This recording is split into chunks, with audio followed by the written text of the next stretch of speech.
Olá, seja bem-vindo! Esse aqui é o canal Estudamos a Bíblia. Eu sou o Carlos, seu professor de Bíblia aqui na internet, e estamos agora na nossa série Escrituras Antigas. E hoje estudaremos juntos uma introdução ao livro do profeta Zacarias. Aqui nessa série eu ajudo você com uma pequena introdução e apenas um vídeo para cada livro do Antigo Testamento, de forma que você vai aí aguçar a sua curiosidade, vai conhecer um pouquinho sobre esse livro, para que você possa fazer seu estudo. Enquanto isso, nós estamos aqui neste canal estudando detalhadamente os livros do Novo Testamento. Nós aqui nos reunimos sempre, digo reunimos porque usamos aqui esse meio de comunicação para a gente trocar informação. Eu mando o vídeo para lá, vocês mandam um comentário para cá, eu mando um comentário de volta. E estamos aqui nas segundas e quintas tratando do Novo Testamento, versículo por versículo de cada livro da Bíblia. Eu convido você a conhecer. Se quiser conhecer mais sobre o canal, tem aqui na descrição, vai aparecer um card daqui a pouco, e na tela final vai aparecer lá o Pergunte Aqui 27, como usar este canal para estudar a sua Bíblia. Mas vamos lá, então, ao nosso estudo de hoje, uma introdução ao livro do profeta Zacarias. Se você já viu aqui no canal, recentemente eu publiquei a introdução ao profeta Ageu. Lá eu falei para você que Ageu e Zacarias, eles tiveram um ministério ali muito próximo. Os dois profetizaram juntos na mesma época para a mesma realidade. Qual era essa realidade? O pós-exílio da Babilônia. Vou aqui rapidamente passar com você, como eu passei também lá em Ageu, essa ideia. O que aconteceu foi que aquele país chamado Israel, o antigo Israel, em guerra civil se dividiu em dois. O sul ficou sendo chamado Judá, onde ficou a casa real da família do rei Davi. O norte foi chamado então de Israel, onde se sucederam diversas casas reais numa carnificina sem tamanho, viviam se matando e dando golpe, e tomando poder e perdendo poder, e caía rei, subia rei, era um caos. Idolatria, promiscuidade sexual, crime. E aí o norte se enfraquece, se acaba, e uma invasão acontece, eles são deportados, nunca mais voltam, e aquele povo desaparece da história. E o sul prossegue, mas começa também a fazer besteiras, começa a errar. E aí Deus dá uma disciplina para corrigir o caminho deles. Manda uma nação poderosíssima, a Babilônia, invadir aquela terra, leva todo mundo para o exílio, a Babilônia, e Deus marca um prazo, 70 anos. Em 70 anos, vocês serão libertos dessa condição, vão voltar para cá e vão restabelecer aquilo que era para ser desde o princípio. A fé no Deus verdadeiro, para se preparar para receber o Messias e aí serem a nação que vai levar o conhecimento do Messias a todo mundo. Como foi, né? Eu sempre gosto de ressaltar isso, o pessoal às vezes esquece que os primeiros missionários, a primeira igreja eram judeus. Boa parte do Novo Testamento foi escrito por judeus, então sim, eles cumpriram o plano, ainda que muitos indivíduos escolheram não seguir a Deus, como sempre foi. Desde o tempo de Moisés, tinha gente que resolvia não seguir a Deus, né? Então, Zacarias, ele tem o seu ministério profético ali por volta do ano 520 a.C., dali para frente. A gente viu ali Ageu, mais ou menos na mesma época, né? E nós temos aqui Zacarias, um livro com 14 capítulos, com uma divisão bem marcada. Do 1 ao 8 nós temos um estilo, e do 9 ao 14 nós temos outro. Provavelmente, do 1 ao 8, Zacarias escreveu no tempo que ele profetizava ali para a reconstrução de Jerusalém, do templo, e do 9 ao 14 deve ser já, se acredita que é o Zacarias velhinho. Ele ainda mantém muitos termos que ele usou no 1 ao 8, mantém uma parte do seu estilo, mas já se vê um amadurecimento na escrita e o foco muda, porque o templo já está reconstruído.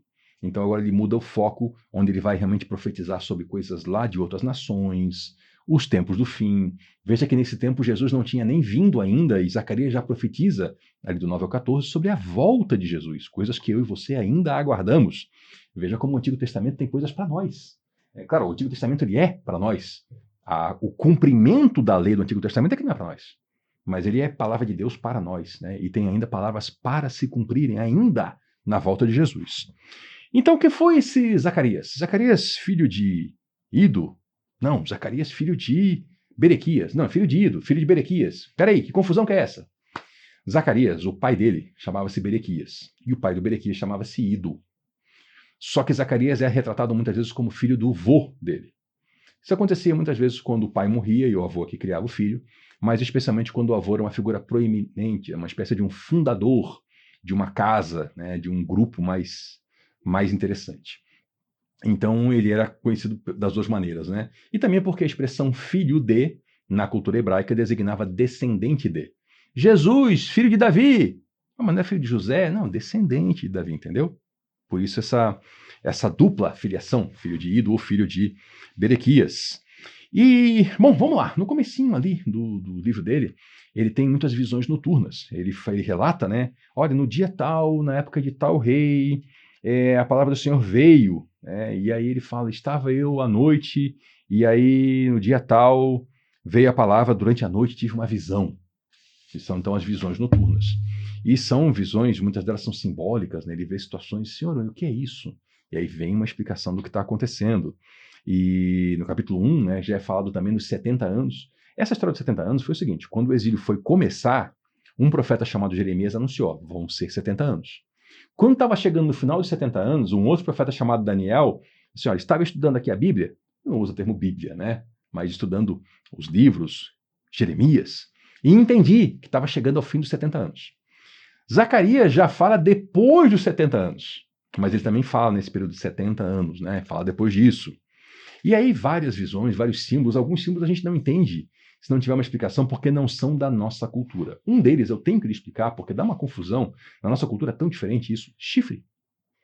Na cultura, veja só, eu vou tratar de chifre em 3 culturas diferentes, como muda. Na cultura brasileira, chifre é pensado como símbolo de traição, de adultério. Olha, o homem levou chifre, a esposa teve sexo com outro homem. Se você vai para uma cultura nórdica, norte da Europa, aquele homem tem chifre. Quer dizer que ele é sexualmente ou muito ativo, ou muito atraente sexualmente, ou tem muita virilidade. Pode ser até um homem que só se dedica à sua esposa, mas no sentido de que seria ali um homem com H maiúsculo, como dizem por aí, né? Mas se você pega na cultura do antigo Oriente Médio, chifre é poder. A figura do chifre pode representar um rei.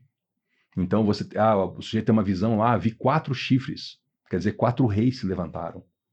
Então são símbolos que têm, a tradução do símbolo muda conforme a cultura. Isso é sempre importante quando a gente lê a Bíblia. Porque nós estamos lendo um livro que o texto mais recente da Bíblia, o último texto a ser composto, já faz mais de 1900 anos. Então são culturas que já ou desapareceram ou foram transformadas. Tem gente que hoje tenta olhar para a moderna cultura judaica para entender coisas da cultura judaica do tempo da Bíblia. São culturas diferentes. Claro que tem elementos que estão aí ainda, mas a gente tem que ter esse cuidado de separar uma coisa da outra. Então, para entender simbolismo, a gente tem que estudar história. Tem que estudar, sim, é importante conhecer geografia, é importante a gente ter conteúdo e ir atrás de literatura que fala sobre arqueologia, por exemplo, isso é importante. Mas vamos seguir aqui com Zacarias. Aí no capítulo 3, ele fala do sumo sacerdote Josué, que já aparecia em Ageu. Figura importantíssima na restauração ali do templo, do culto. Fala numa visão que ele viu, olha, botaram roupas limpas em Josué. A figura de roupa limpa está sempre ligado à purificação de pecados, né, a uma renovação de vida. Então, olha, Josué, sumo sacerdote, vai ser a pessoa que vai estar à frente de um processo de purificação, um processo de renovação que de fato acontece. No capítulo 4, no verso 6, a gente já vê lá ele falando com Zorobabel. Esta é a palavra do Senhor para Zorobabel, não por força nem por violência, mas pelo meu espírito, diz o Senhor dos Exércitos. Eles estavam ali em minoria, eles não eram uma força tática ou estratégica, militarmente falando.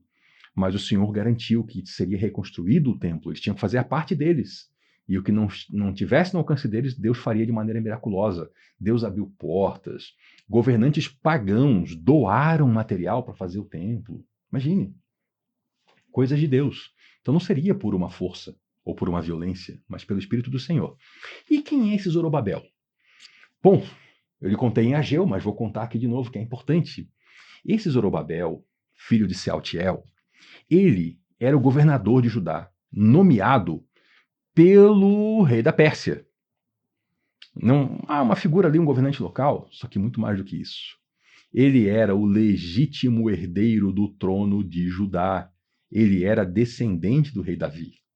E ele continua a linhagem do rei Davi, tanto que ele aparece lá em Mateus, no capítulo 1, quando tem os descendentes de Davi, que são os ancestrais de Cristo, tá lá Zorobabel, tá lá Sealtiel, depois Zorobabel, e segue a linhagem até Cristo.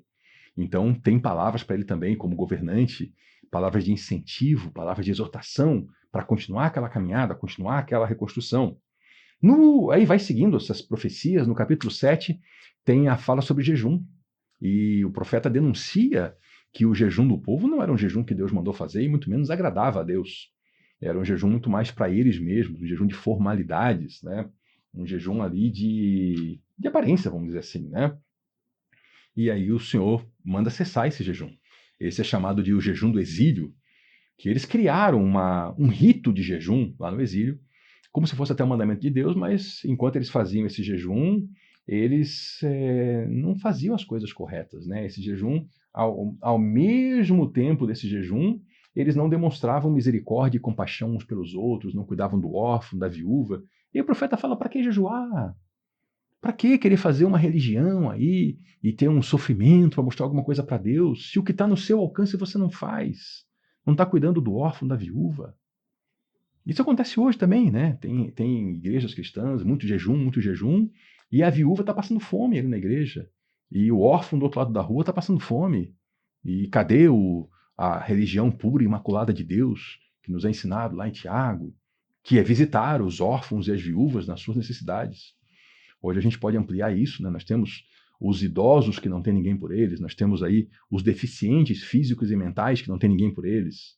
Claro, tem aqueles que têm família que cuidam, mas tem aqueles que não têm, que estão até em instituições ou estão até na rua, precisam de suporte. Então, o que adianta esse jejum aí se não está cuidando do necessitado que está ali na sua frente, na sua mão, né? Ao alcance da sua mão? No capítulo 8, já encerrando essa primeira sessão de Zacarias, que alguns chamam até de primeiro Zacarias, nós não vamos usar esse termo porque Zacarias é um livro só, né?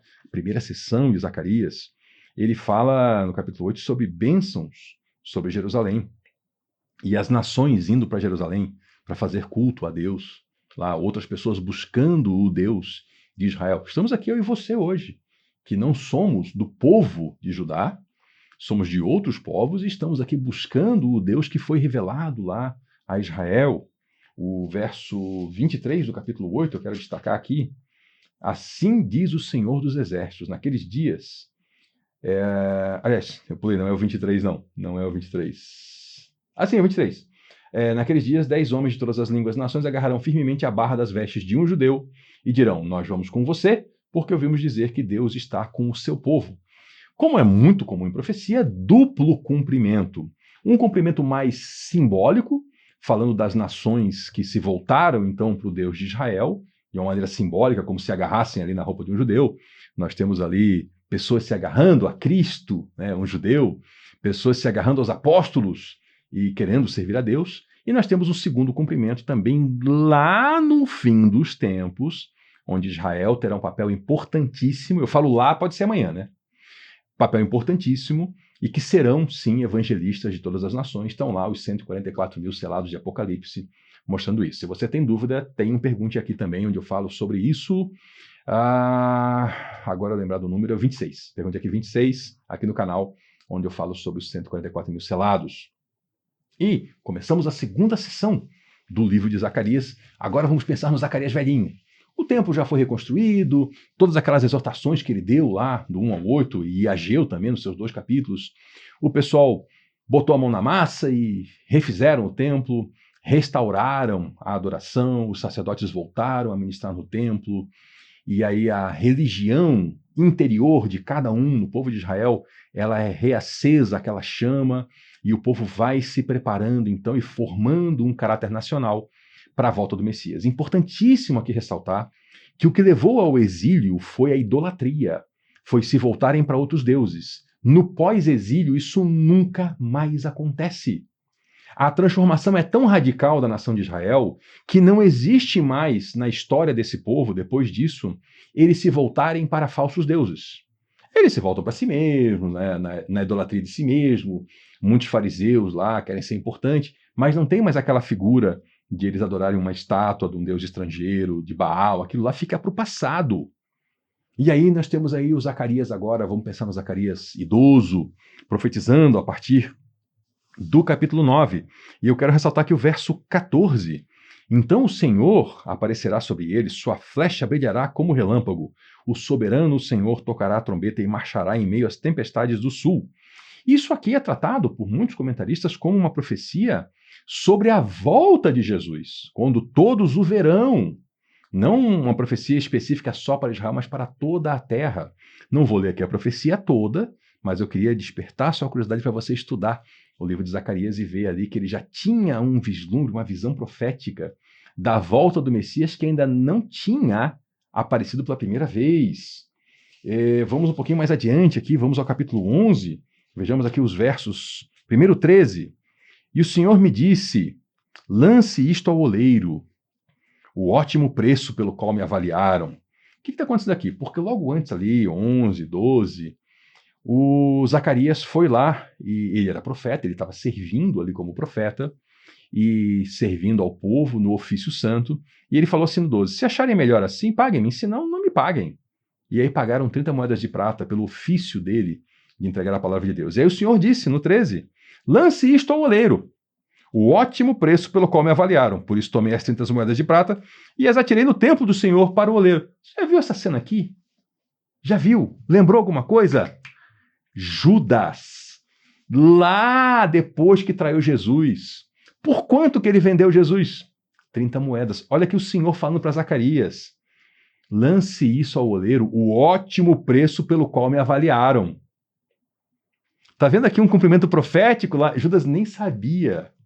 Eles aceitaram o mesmo preço que Zacarias aqui recebeu pelo seu pagamento por entregar a palavra de Deus. E ele foi lá e atirou as moedas lá dentro do templo, para o oleiro. Não sabemos quem era esse oleiro, mas possivelmente alguém que exercia um ofício de produzir peças para o templo. E ele foi lá e arremessou isso lá dentro, como Judas também arremessou. Quando ele se arrependeu, quando ele entrou em remorso por ter traído Jesus. E também um pouquinho mais adiante, no verso 17... Ai do pastor imprestável que abandona o rebanho, que a espada fira seu braço e fure seu olho direito, que o seu braço seque completamente e fique totalmente cego o seu olho direito. Aqui uma repreensão àqueles que lideram o povo, e eu resolvi ressaltar isso aqui para a gente entender a seriedade de hoje do que é o ministério pastoral na igreja. Aí do pastor imprestável que abandona o rebanho. E tem muito pastor imprestável abandonando o rebanho. Não quer dizer abandonar no sentido de que ele foi embora da igreja. Muitos estão lá, mas não estão cuidando das ovelhas, estão se alimentando das ovelhas. Estão arrancando a lã das ovelhas, usufruindo da gordura das ovelhas. E não pastoreando as ovelhas do Senhor. Seguindo, vamos pular um pouquinho mais aqui, indo em direção ao finalzinho. Capítulo 13. Ele também fala aqui sobre a eliminação dos profetas. No capítulo 13, ele fala do fim desses profetas falsos que dizem, assim diz o Senhor. Coisa tão importante para os dias de hoje. Como tem falso profeta hoje, gente? Você quer saber o que é um falso profeta? É facinho, facinho, facinho. Você só anota o que a pessoa diz e depois confere. Não se cumpre. Tá sim. Eu lembro aqui, 5 anos atrás, talvez, teve um aí na internet, divulgou-se isso, foi feito vídeo e áudio, marcando data. Deus vai punir com julgamento esse país, haverão trevas, como houve no Egito, trevas de apalpar. E lembro de uma pessoa simples, veio me procurar com aquilo ali, desesperada. E eu falei, te dou certeza, é falso. Anota a data, anota o nome dessa pessoa, porque isso não é condizente com a Bíblia e não vai acontecer. E já se passaram aqui uns 5 anos daquela data, Falso profeta. Mas o pessoal não anota e continua caindo na lábia desse pessoal que fica enganando o povo. Mas o Senhor fala que isso vai acabar, isso tem fim, sim, tem dia para acabar. E ainda mais, no 13, verso 7, levante sua espada contra o meu pastor, contra o meu companheiro, declara o Senhor dos Exércitos. Fira o pastor, e as ovelhas se dispersarão, e voltarei minha mão para os pequeninos. Palavras aqui que a gente viu aplicadas a Jesus. O pastor foi ferido, ovelhas se dispersaram. Vimos aplicações múltiplas aqui dessa palavra. Só queria chamar sua atenção. Capítulo 14. Temos aqui também batalha, temos aqui guerra vinda do reino do Senhor, aquilo que muitos chamam de Armagedon, ou Armageddon, que na verdade é um lugar, Isso é um lugar lá em Israel onde haverá uma batalha lá nos tempos do fim. No 14:16, parece ser né, o sobrevivente de todas as nações que atacaram Jerusalém, subirão ano após ano para adorar o rei, o Senhor dos Exércitos, para celebrar a festa das cabanas. E o pessoal vai para o Armagedon e perde. E aí os sobreviventes passam a adorar a Deus. Isso aqui parece ser uma conexão com o milênio de paz que aparece em Apocalipse. E no 14:21, que é o derradeiro versículo de Zacarias, olha que bonito. Ele fala que haverá uma consagração geral lá ao templo do Senhor e que naquele dia não haverá mais comerciantes no templo do Senhor. Vimos como Jesus expulsou os comerciantes de dentro do templo e é tão terrível hoje. A gente não tem mais templo, né? Sabe que o templo hoje é o corpo do cristão.